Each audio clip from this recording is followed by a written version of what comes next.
나를 온전히 따랐은즉 그 땅을 차지하리라. 아멘. 요즘 세상 돌아가는 뉴스를 보면 안정된 미래가 과연 있을까? 누구도 영원한 이웃 나라는 없는 듯 보입니다. 영원한 이웃 나라는 없는 듯 보입니다. 자국의 이익에 따라서 현재 동맹국이 갑자기 적대국이 될 수도 있는 일들이 요즘에 세계 곳곳에서 벌어지고 있습니다. 또한 요즘은 너무도 쉽게 훤히 속이 다 보이는데도 거짓 이슈로 뒤덮고 경제 전쟁을 넘어서 나라와 나라가 실질적으로 전쟁으로 치닫기도 하고 치닫을 가능성이 있는 나라들이 있습니다. 나라와 사람들 앞에서 올바른 가치를 향해 나아가기보다는 체면도 없고 부끄럼도 느끼지 않은 채 힘으로 밀어붙이고 보란듯이 약탈을 자행하는 나라들도 있습니다. 그래서 이렇게 보면은 오늘날에도 이와 같이 현대 사회에서도 국제사회의 평화를 유지하며 지금까지 잘 유지해 왔는데 안전한 터전이나 동맹은 믿을 게 못 된다는 그런 이야기들을 우리는 하고 있습니다. 자연적으로 보게 되면 빙하가 녹아내려가고 있고 열대 지형이 움직여서 우리나라도 점점점 더워진다라는 예측도 하고 있습니다. 자연 환경이나 사람이 살아가는 모든 구조를 보게 되면은 안전한 터전은 없다. 영구히 안정된 보장은 없다라는 것을 우리는 요즘 많이 느끼고 있습니다. 안전한 터전이 되지 못하죠. 우리가 살아가고 있는 이 지구도 영구적으로 안전한 터전은 못 됩니다. 그래서 다들 학자들이 우리 지구도 여러 번의 빙하기가 왔다 갔다라는 얘기도 있고 여력 있는 나라에서는 강대국에서는 제2의 행성을 찾기도 하고요. 그래서 요새는 기본적으로 달이니 화성이니 그곳에 로켓을 보내서 우주선을 보내서 열심히 탐사를 하고 있습니다. 바로 우리가 살아가는 이 터전은 자연적인 환경이든 인간 사회이든 간에 우리가 안전할 수 있는 영원히 미래를 담보할 수 있는 그러한 세상은 아니다라는 것이죠. 우리 인간은 끊임없이 늘 하나님 밖에서 인간의 욕구를 찾으려고 하는 습성이 있습니다. 지금까지 그래왔습니다. 이러한 습성은 기독교 밖의 나라에서뿐만 아니라 기독교 안에 있는 나라에서조차도 이러한 습성은 있어왔습니다. 하다못해 이스라엘 나라조차도 유대 국가조차도 수없이 하나님 밖으로 그들이 추구하던 욕망과 만족을 위해서 하나님 밖으로 나가려고 여러 번 시도를 했고 그래서 하나님의 진노를 사기도 했습니다. 성경의 시각에서 볼 때는 하나님 밖에서 하나님이 없는 하나님을 등진 채 추구하는 모든 것은 결국은 실망과 불행을 자초하게 될 뿐이라는 것을 우리는 성경을 통해서 우리는 배우게 됩니다. 이 세상적인 것은 영구적인 안전을 제공해 주지 못한다는 것이죠. 하나님께서 이스라엘 백성에게 적과 꿀이 흐르는 가나안 땅으로 이끌어 주셨습니다. 약속하시고 이끌어 주셨습니다. 그러나 오늘 본문 내용에 보게 되면은 이스라엘 백성은 10번이나 하나님을 시험하였다라고 기록하고 있습니다. 하나님께서 말씀하시는 거예요. 하나님께서 모세에게 말씀하시기를 22절 하나님께서도요 약속을 하시고 맹세하시면서 밝혀준 내용이 22절입니다. 내가 살아있는 것과 여호와의 영광이 온 세계에 충만할 것을 두고 맹세하노니 내 영광과 애국과 광야에서 행한 내 이적을 보고서도 이같이 10번이나 나를 시험하고 내 목소리를 청종하지 아니한 그 사람들은 내가 그들의 조상들에게 맹세한 땅을 결단코 보지 못할 것이요 또 나를 멸시하는 사람은 한 사람도 그것을 보지 못하리라. 오늘 본문 주제절입니다. 24절. 그러나 내 종 갈렙은 그 마음이 그들과 달라서 나를 온전히 따랐은즉 그가 갔던 땅으로 내가 그를 인도하여 드리리니 그의 자손이 그 땅을 차지하리라. 라고 하나님께서는 모세에게 약속을 해주시고 명령하셨습니다. 이와 같이 하나님은 모세에게 약속해 주셨는데요. 이스라엘 백성들이 가나안 땅에 들어가는 과정 전에 이집트 탈출해서 가나안 땅으로 가는 그 과정 중에도 벌써 이미 10번이나 이스라엘 백성들은 하나님을 향해서 불순종하고 10번이나 하나님을 시험했다라고 22절에 기록하고 있습니다.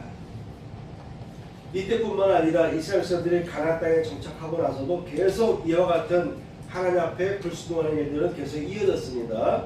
그리고 사울 왕과 다윗 왕을 통해서 이스라엘이 국가가 형성되는데 그 이후에도 보면 계속해서 이스라엘 역사는 끊임없이 하나님 앞에 잘못된 길을 걸어갔어요.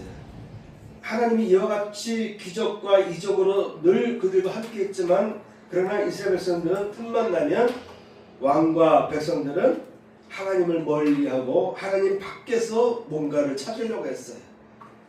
그래서 이방신을 사모하게 되고 이방신전을 예루살렘에다 세워놓기도 하고 그와 같이 이 땅에서 인류의 역사 중에서 가장 하나님의 기적과 동행하심을 처음 했던 이스라엘 민족조차도 유대 왕국을 살펴보게 되면 끊임없이 그들은 하나님 앞에 불순종하고 죄를 지어왔다라고 하는 것입니다. 이것이 바로 우리 인간들의 속성이죠. 이상하게도 우리 인간은 기독교 밖이나 기독교 안에 있는 모든 사람들은 하나님 밖으로, 하나님 멀리, 하나님과 관계되지 않은 곳에서 무언가를 찾으려고 하는 그 어떤 시도를 끊임없이 하는 성향이 있습니다. 그러다 보니까는 이 세상의 역사를 보게 되면 끝없이 우리가 고대 그리스 시대부터 계속해서 그 전에도 마찬가지겠죠.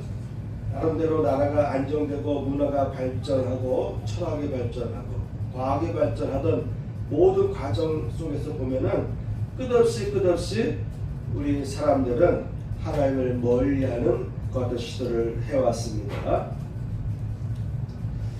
특히 요즘 시대의 세계 정세를 보게 되면은 마치 마지막 때의 현상들이 일어나는 것 같은 느낌을 갖게 됩니다.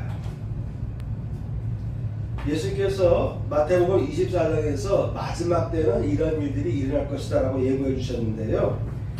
민족이 민족을, 나라가 나라를 대적하여 일어나겠고 라고 예고해 주셨습니다. 민족이 민족을, 나라가 나라를 대적하여 일어나겠고, 최근의 역사적인 것을 살펴보게 되면 세계 1차 대전, 또한 세계 2차 대전, 그리고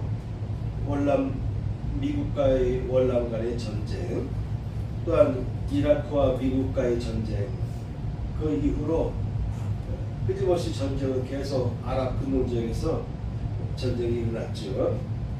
요즘에는 전쟁이 3, 4년째 계속 이어져 가고 있고, 이제는 여러 가지 경제적인 이권에 의해서 동맹국가의 경쟁이 깨어지고 전쟁이 일어날 수 있는 것 같은, 언제든지 전쟁이 일어날 수 있는 그런 상황에 처하여 있습니다.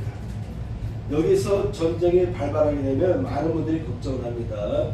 큰 전쟁이 일어날 것이다. 세계 3차 대전이 일어날 수도 있다는 어떤 염려를 하기도 합니다.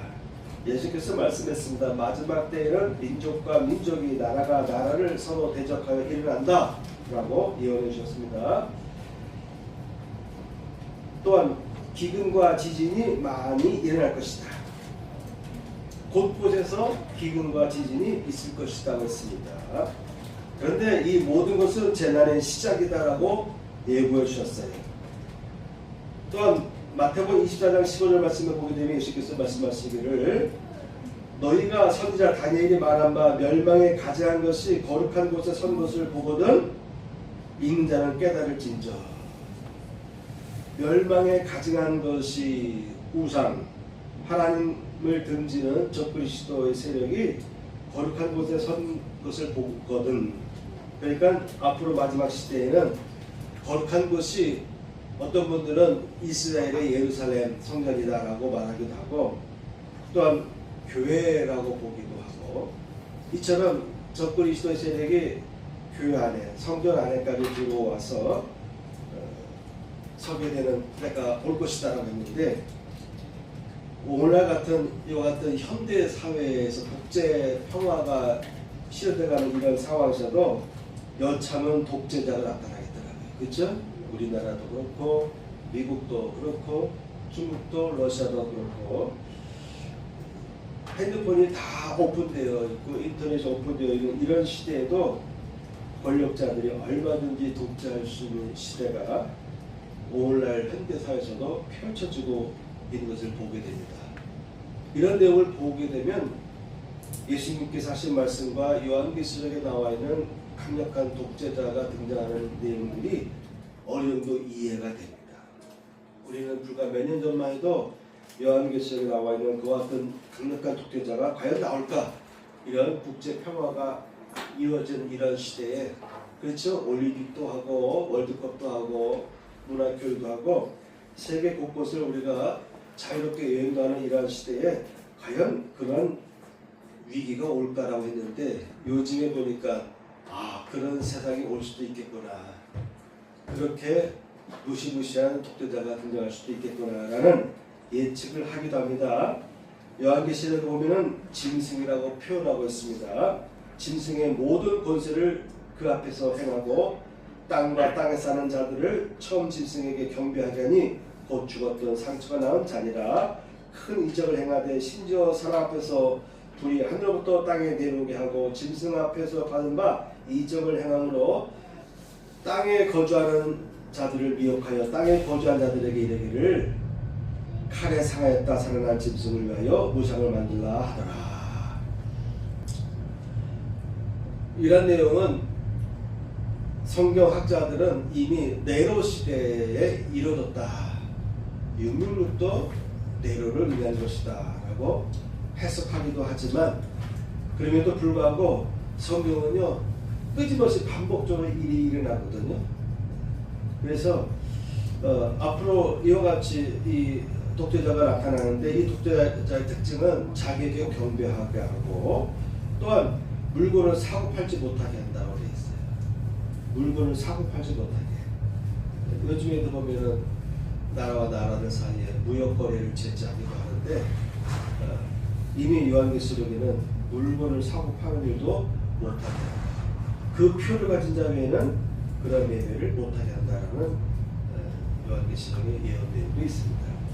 이런 내용들 보면서 이미 과거에 일어난 것이겠거니 했는데 이런 일들은 앞으로도 얼마든지 일어날 수 있다고 하는 그 같은 경각심을 우리는 요즘 세상 돌아가는 모습 보면서 보게 됩니다. 그래서 세계 경제 제재가 일어날 것을 요한계시록은 예고하고 있습니다. 그러면서 예수께서 말씀하시기를 마지막 때에 너희들은 산으로 피하라라고 말씀해 주셨어요. 당시에 산은 언덕 위에 성전이 있기 때문에 교회로 피하라라는 말로 우리 크리스찬들은 이해하기도 합니다. 어쨌든 마지막 때가 되면 교회로 피하라. 교회로 돌아가라.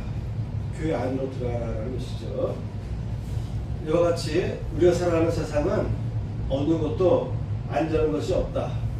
언제든지 나라의 평화는 세계 나라의 평화는 무너질 수 있고 강력한 독재자가 등장할 수도 있고 자연환경 또한 언제든지 여러 가지 위기가 우리 땅에 일어날 수도 있는 가운데 우리는 살아가고 있습니다. 이런 가운데서 우리 크리스찬들은 어떤 모습으로 살아가야 될까요? 가장 안전한 것은 말씀과 믿음으로 살아가는 것이다라고 저는 이 시간 전합니다. 예수님께서 말씀하셨습니다. 반석 위에 집을 세워라.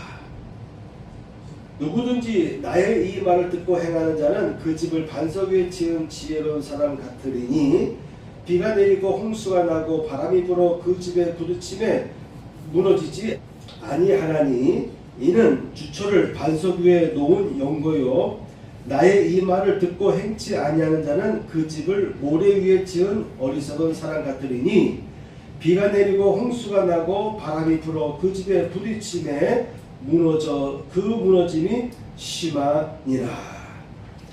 예수께서 당부해 주셨습니다. 너희는 반석 위에 집을 져라. 그런데 땅을 깊이 파라. 땅을 깊이 파고 거기에 주초를 놓되 그 밑바닥에는 반석이 있는 것이어야 된다. 반석 위에 집을 지으라고 하는 것입니다. 반석 위에 짓는데 땅을 깊이 파고 거기에 주초를 놓고 그런 가운데 집을 지어가라고 했습니다.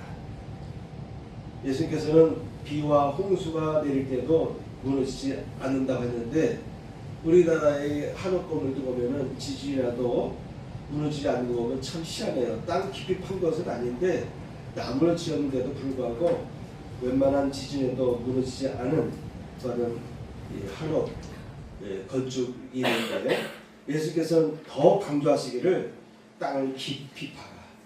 그리고 거기에다가 주초를 세워라. 바로 반석 위에 짓는 집을 짓는 사람은 어떤 비가 내리든 홍수가 나든 바람이 불어도 그 집은 무너지지 아니할 것이다. 반면에 무너지는 집이 있다. 그러한 집은 모래 위에 지은 집이기 때문에 그렇다. 라면서 우리에게 지혜를 주셨습니다. 그래서 우리 크리스찬들은요 깊게 주초를 파서 넣고 집을 짓는 삶을 살아야 됩니다. 올바른 말씀을 깊이 묵상하며 여러분 말씀도 올바른 말씀을 우리가 붙들어야 됩니다.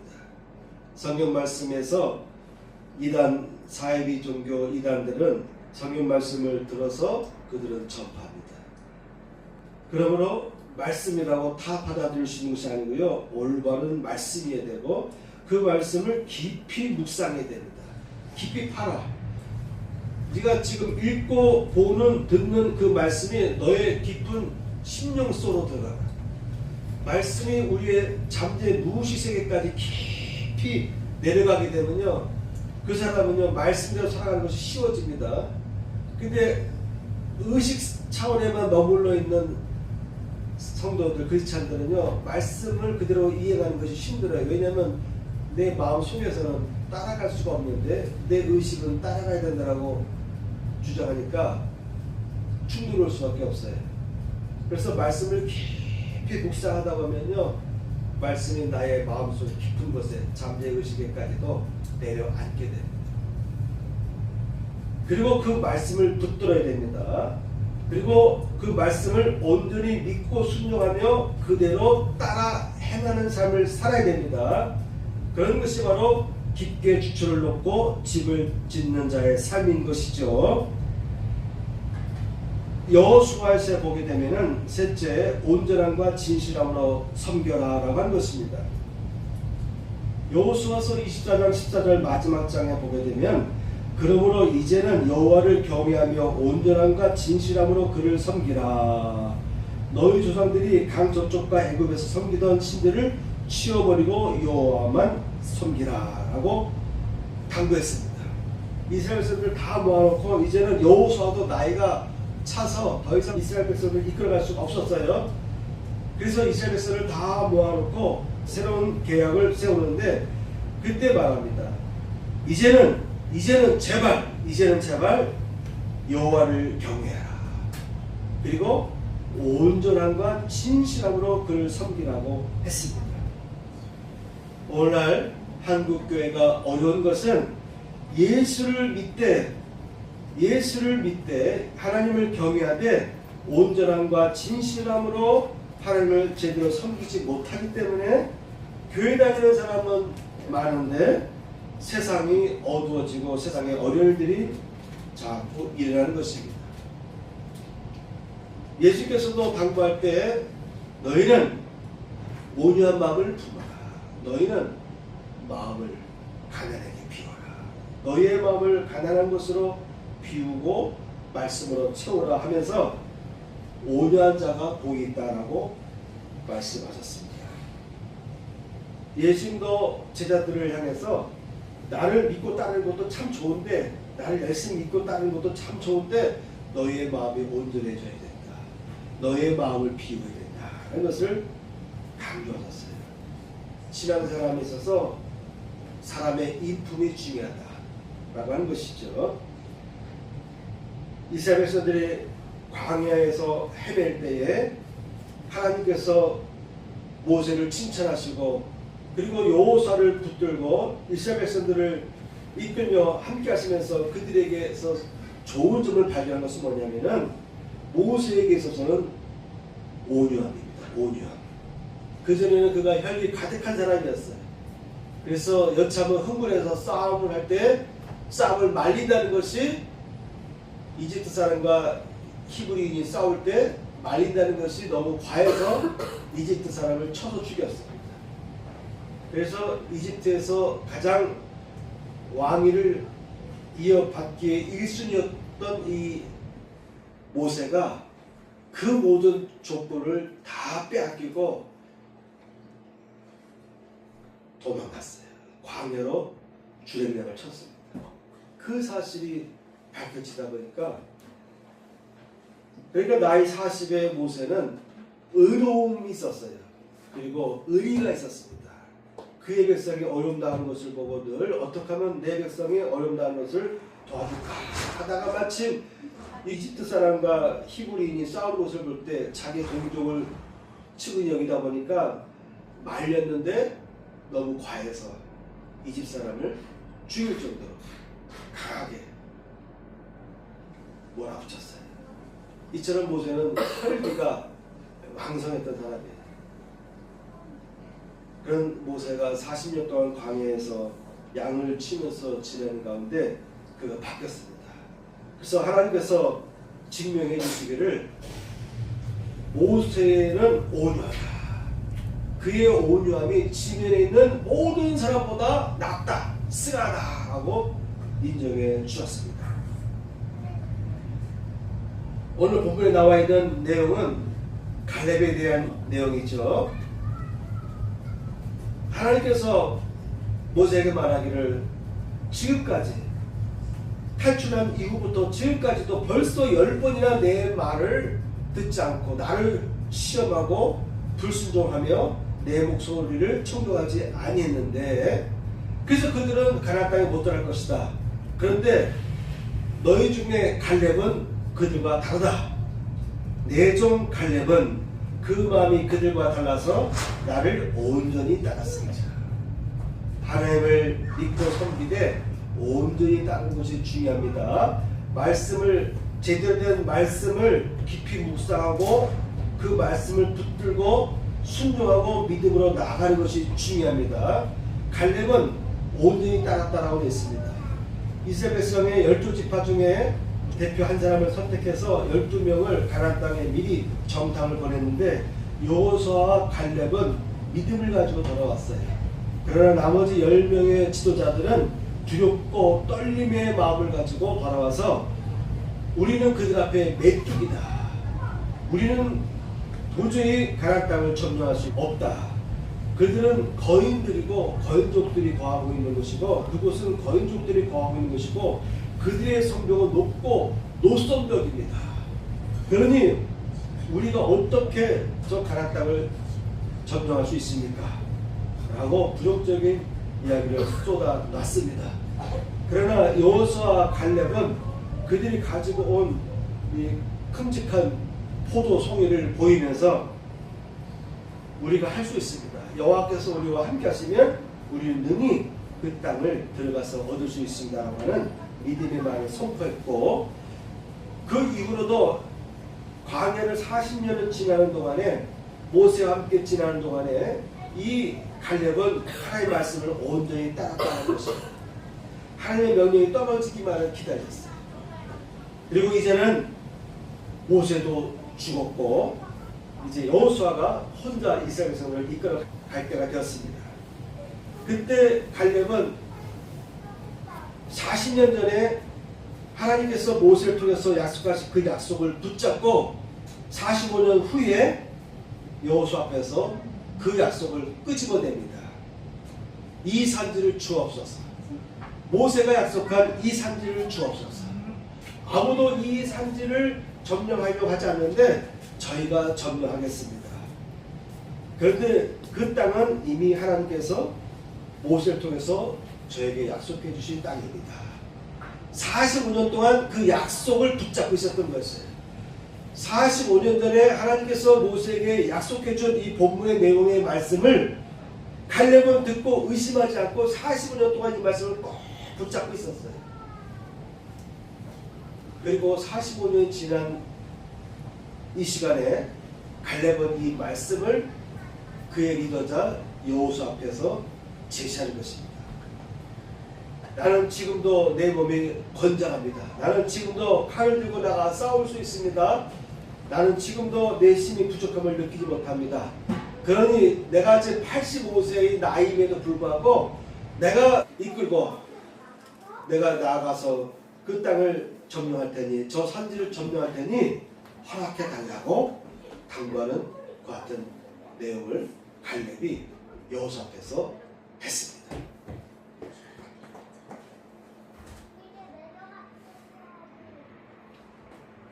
온전함과 진실함으로 그리고 순종하며 믿음을 붙잡고 나아갈 때 하나님께서 약속하신 것처럼 그 약속을 갈렙은 쟁취하였습니다.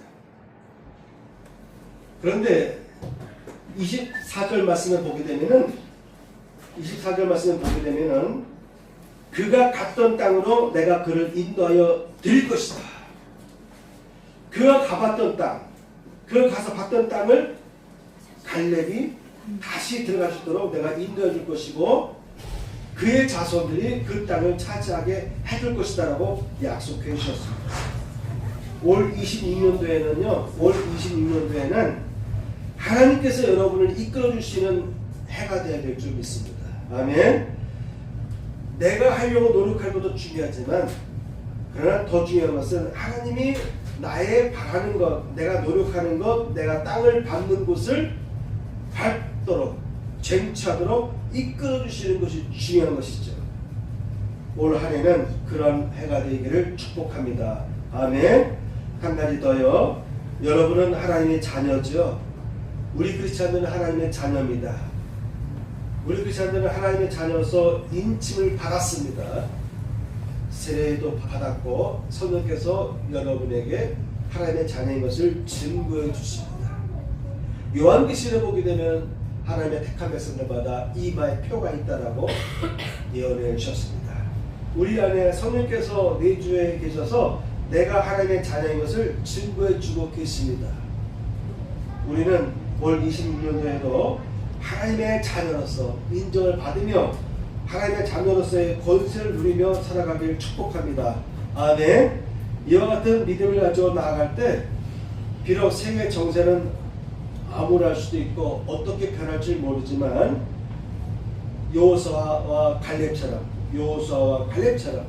급변하는 상황 속에서도 오직 믿음만을 붙잡고 나아갔던 특히 이 갈렙처럼 하나님께서 주신 약속은 쟁취될 줄 믿습니다. 올 한 해에도 이 말씀을 붙들고 나아가시길 축복합니다. 하나님이 나와 함께 하실 것이다. 내가 받는 것을 얻게 해주실 것이다.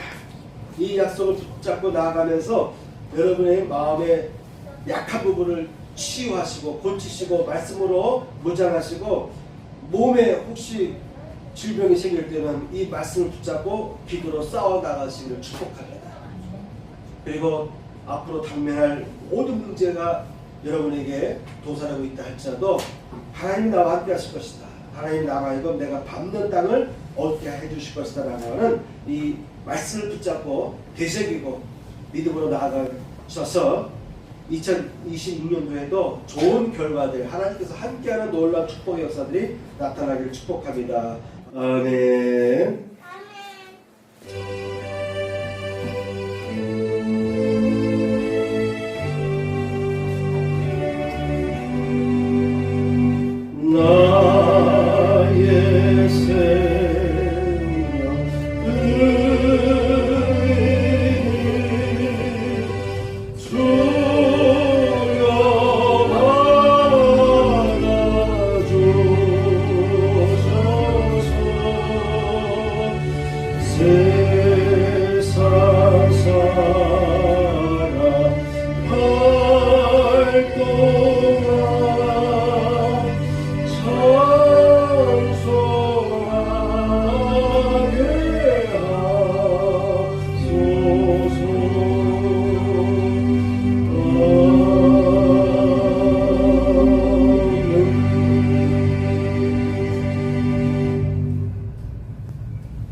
하나님 아버지 감사합니다.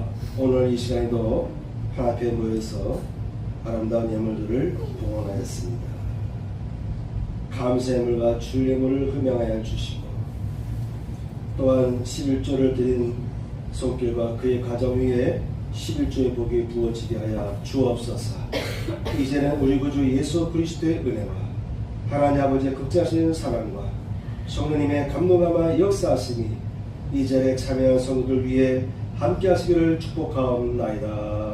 아멘.